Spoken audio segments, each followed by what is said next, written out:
Female has a shotgun in her hand. Stand by. Put the gun down now! Hey guys, just hold behind hard cover. Let's not shoot these kids, man. Let's just hold on. Take our time. 10-4, they're shooting at me. Hold it. Don't make me do this. Don't do this. Do not approach that door. She's got a shotgun pointed at that door inside on entry. Who's with you? Stand by. Shots fired at me again. Juvenile male fired that round. She's got the AK and the shotgun. She's wrapping it around the top of her neck. Shots fired. Good.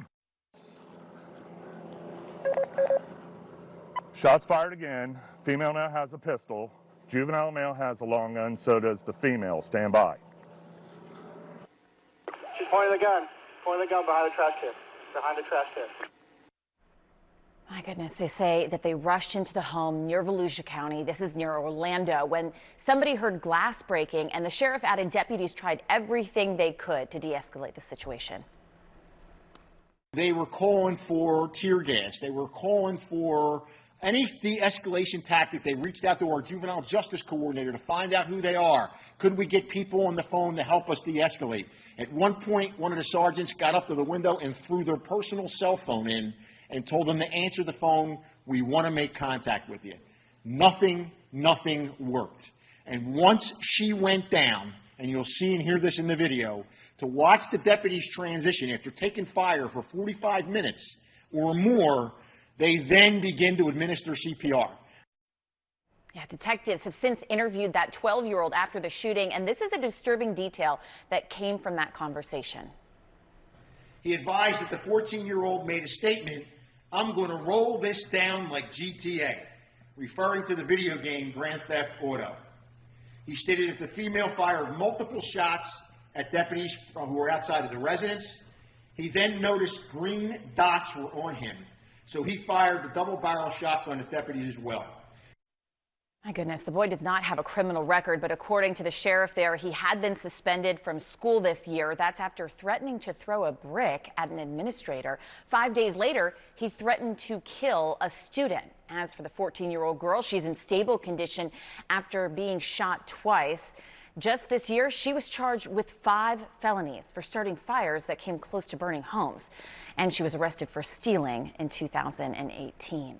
The group home where these children were staying says, quote, "This is a tragic situation and is the result of the system failing our children." We've reached out to Florida's Department of Juvenile Justice for comment.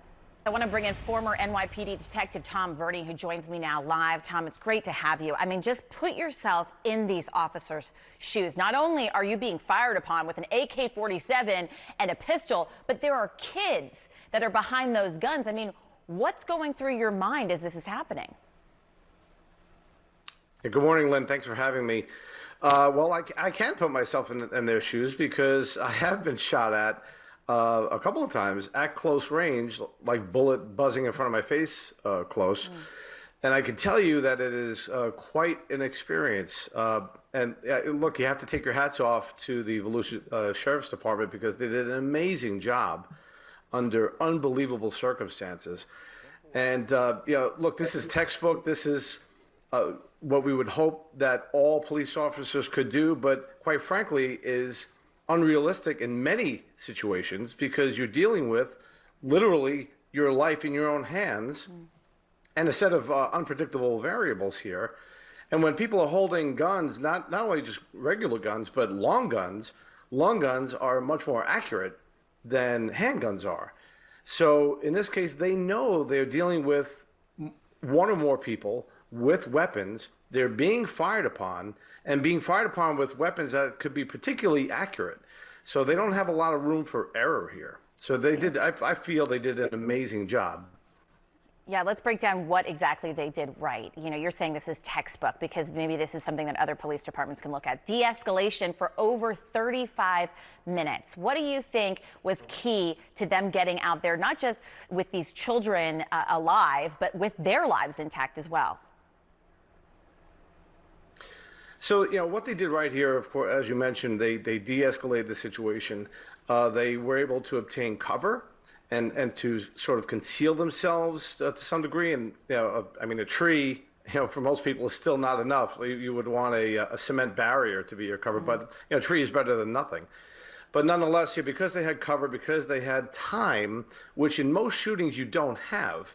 Most shootings that occur with police, first of all, they usually occur within, 7 to 10 feet, or within 21 feet many times, 7 to 10 yards. So the distance generally is not in their favor. Many times they don't have a place where they can kind of cover and conceal themselves from the danger. And then they, either way, they still have to make snap-second judgments on what their threat level is at that point. Now, since they did have some sort of cover and concealment and they were able to have the additional time, which is generally not afforded to most police officers during a shooting, they were able to go to that next level and to try to de-escalate the situation and try to stop these kids from using those weapons, which clearly, wasn't working for quite some time. And then there comes a point where, if you are running out of options, they're being faced with deadly physical force, and they are completely authorized to use deadly physical force. They're hesitant to do so here because they see the age of these people, these adolescents. I won't call them kids because they're adolescents, but nonetheless, they realize that they might be able to rationalize with them in a very irrational situation. And they tried to for a long time. Thank you so much, NYPD Detective Tom Verney. We appreciate you having some time to be with us.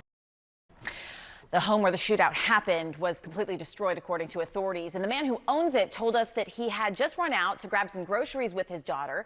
They got back minutes later and found their house surrounded by police. He says the suspects were breaking windows and shooting up the ceiling. He still hasn't been back inside since it happened. He said, quote, "The house was our little piece of heaven. We've been violated and don't know what the next step is. The healthy step for me, for my girls, to get past this."